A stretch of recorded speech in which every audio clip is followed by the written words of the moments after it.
flore intestinale, c'est ce kilo et demi de bactéries que nous avons au niveau de notre côlon, partie terminale de notre intestin, et qui contient entre 400 et 1000 espèces de bactéries différentes. Dans ces 400 à 1000 espèces de bactéries différentes, il faut savoir que plus de 95% de ces bactéries ne sont pas cultivables parce qu'elles sont anaérobies. Elles vivent sans besoin d'air et d'oxygène. Cette flore intestinale, composée comme on l'a dit de 400 à 1000 espèces bactériennes, va être fondamentale pour tout un ensemble de choses et principalement pour nous protéger des mauvaises bactéries. Cette flore intestinale, qu'on appelle flore commensale, est constituée de bonnes et de mauvaises bactéries, et que les bonnes bactéries sont en général en proportion infiniment plus importante que les mauvaises bactéries, et nous protège, cette flore intestinale, de tout un ensemble d'agressions qui viennent de l'extérieur, de virus, d'autres bactéries, de champignons, de tout un ensemble de choses qui font que ces microbes, ces micro-organismes, ces parasites aussi, pourraient nous créer de lourdes pathologies.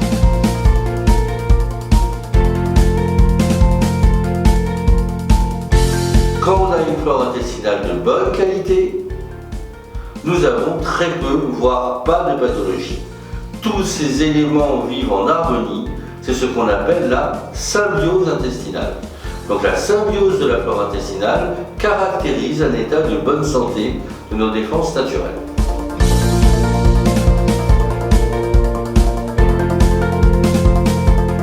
À partir du moment où, pour des raisons de lésions, de germes extérieurs, de contamination, de maladies, de tout un ensemble de choses qui arrivent à un niveau suffisant pour perturber cette flore intestinale, il va y avoir des espèces de mauvaises bactéries qui vont être plus importantes dans la structure globale, plus importantes en termes de nombre d'activités que leur nombre et leur activité qu'elle avait habituellement, et à partir de cela, certaines maladies peuvent se développer.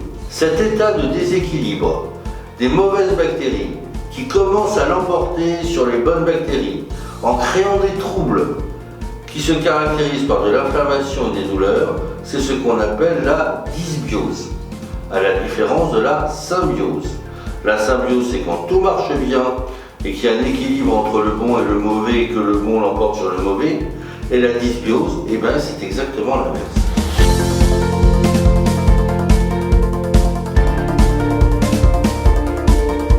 La dysbiose intestinale va être essentiellement liée à deux phénomènes. Donc, déséquilibre de la flore intestinale, on va avoir deux phénomènes. La création d'une inflammation. Il va y avoir une inflammation sur la muqueuse intestinale, sur la paroi intestinale, qui va entraîner tout un ensemble de phénomènes et qui va activer notre système immunitaire de manière plutôt négative que positive. Et deuxièmement, cet état inflammatoire va faire qu'entre les cellules de l'intestin, qui habituellement sont extrêmement serrées et étanches, il va y avoir un problème d'étanchéité. Ça veut dire que les cellules de l'intestin, qui habituellement sont extrêmement jointives, la ceinture qui les relie va devenir beaucoup plus flexible, va faire qu'elle va, comme un élastique, devenir moins tendue. En fait, le terme exact, c'est moins tendu, et faire que des substances qui étaient dans l'intestin, qui avant avaient l'impossibilité de passer dans l'organisme, malheureusement, passent dans l'organisme. Et non seulement elles vont passer, mais elles vont passer en quantité importante. Parce que quand elles passaient à la limite en quantité peu importante, nos défenses réagissaient tranquillement et éliminaient le problème, mais là, malheureusement, elles vont passer en quantité importante. En passant en quantité importante, ces substances qui peuvent être des substances alimentaires, des substances médicamenteuses, des substances toxiques, des bactéries, des virus, qui normalement ne passaient pas, vont arriver dans l'organisme et vont donc créer énormément de troubles. Alors ça peut être des maladies infectieuses, mais ça peut être aussi des maladies métaboliques. Ainsi aujourd'hui, il est établi que certaines obésités et que certains diabètes sont exclusivement déclenchés par le passage de bactéries dans l'organisme, eux-mêmes liés au fait que la flore intestinale ne remplit plus son rôle. Les problèmes de flore intestinale peuvent directement influer sur le cerveau de l'être humain, à travers de substances contenues dans nos nerfs au niveau intestinaux, dans tout ce plexus, cet ensemble de la sphère intestinale. La sphère se dérègle, la flore intestinale se dérègle et va faire que des substances vont passer dans le sang qui vont influencer nos comportements et nos rapports avec les autres. Ainsi, il est établi que si nous avons un nombre insuffisant de certaines bactéries appelées les lactobacilles ou les bifidobactéries, nous aurons plus tendance à être dépressifs. Et que plus cette flore intestinale sera déréglée, et que plus nous aurons une inflammation intestinale, et que plus certains médiateurs seront libérés dans le sang à partir de la flore intestinale, ils iront agir au niveau cérébral et nous serons non seulement dépressifs, mais encore plus dépressifs suivant le dérèglement de cette flore intestinale. Aujourd'hui, la flore intestinale, si nous n'arrivons pas à la gérer par l'alimentation, à la contrôler par des compléments alimentaires spécifiques, le fait du vieillissement, le fait des agressions environnementales, le fait des déséquilibres alimentaires va inéluctablement créer ce qu'on appelle des maladies de civilisation ou maladies dégénératives qui peuvent aller jusqu'au diabète, la dépression et bien plus encore.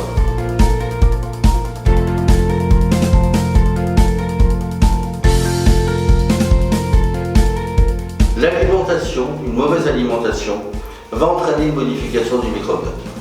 Cette modification de la flore intestinale va entraîner une inflammation. Cette inflammation va entraîner au niveau intestinal une moindre force, une moindre tension entre les cellules de la surface intestinale qui vont donc devenir lâches et vont donc dépasser des espaces qui vont entraîner de la porosité, de la perméabilité.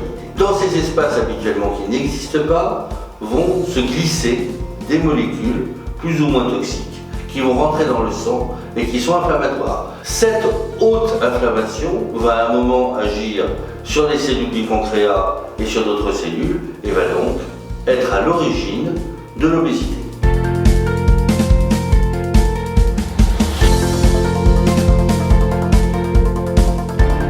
Maintenant, comment faire pour gérer ça? Et bien exactement en remontant la chaîne.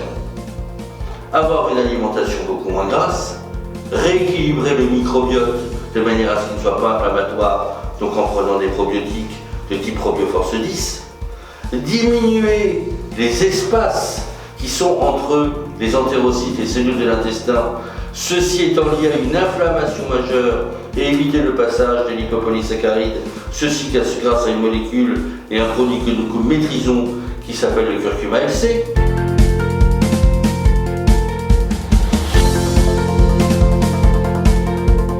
Il ne faut pas confondre les maladies de peau, les maladies de la peau. Les maladies de la peau, ce sont des pathologies qui sont liées à la peau elle-même. Les maladies de peau, ce sont des problèmes, des troubles qui viennent d'autre part dans l'organisme et qui se traduisent par un problème de peau. Ce n'est pas la même chose.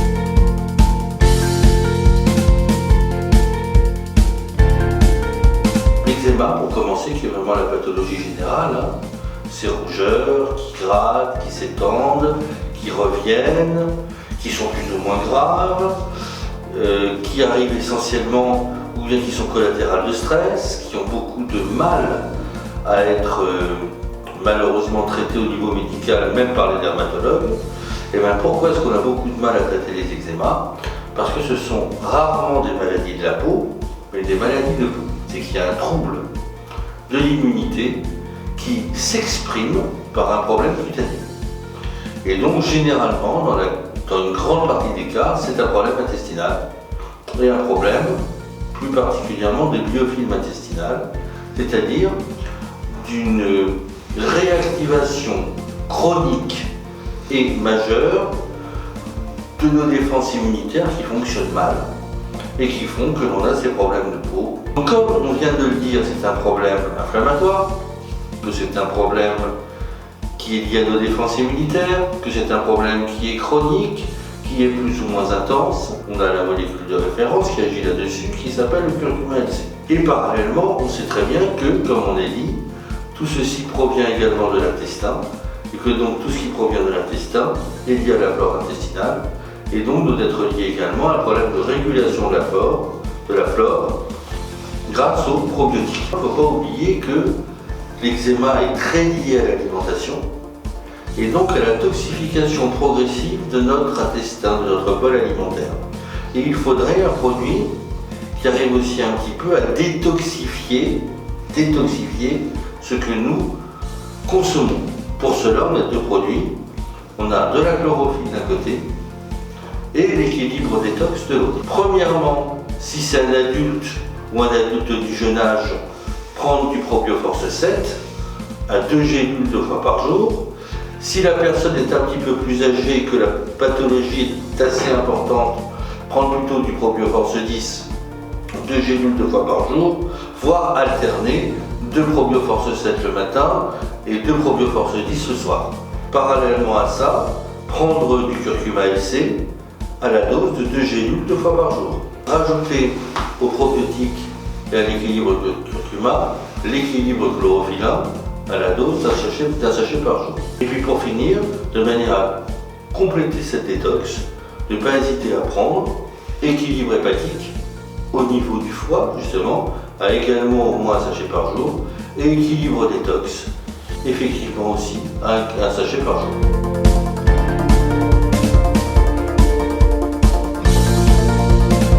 C'est une maladie de peau, et non pas une maladie de la peau. Est une maladie qui est caractérisée par des rougeurs intenses, des plaques, des douleurs, une maladie qui est lourde, qui demande un traitement médical lourd. Les études des dernières années ont démontré que cette maladie de la peau était en fait une maladie de peau, un dérèglement du système immunitaire en relation directe avec l'intestin.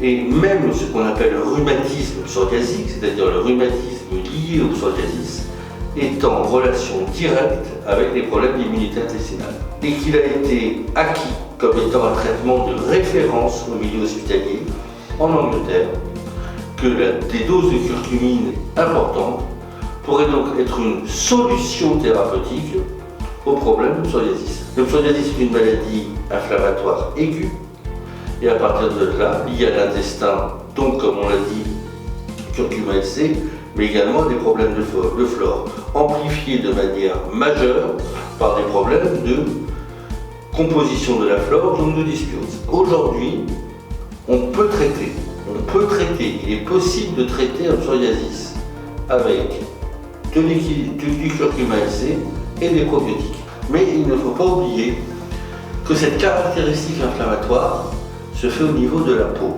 que la peau est constituée de membranes biologiques qui contiennent beaucoup d'acides gras, et que dans le cas spécifique du psoriasis, non pas de l'eczéma, la dégradation cutanée est telle que nous devons apporter des acides gras polyinsaturés de type oméga 3 en grande dose. Et les deux, l'oméga 3 qui a une composante anti-inflammatoire, qui est le P1, et l'oméga 3 qui a une composante de restructuration des membranes, qui est l'équilibre DHA.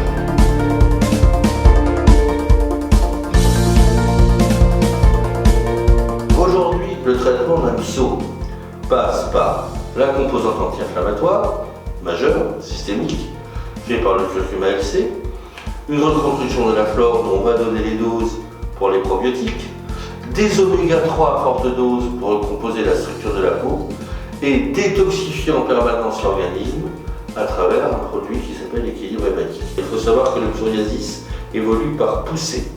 Donc le traitement de la crise, de la poussée, ne sera pas le même que lorsque l'on est entre des poussées de psoriasis. Lorsque nous sommes dans une poussée, au niveau du curcuma LC, nous sommes à 6 gélules par jour, 3 gélules, 2 fois par jour.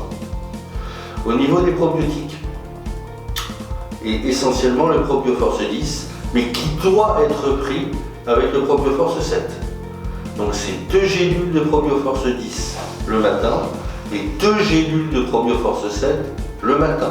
Le soir, 2 gélules de Probioforce 10 et également 2 gélules de Probioforce 7.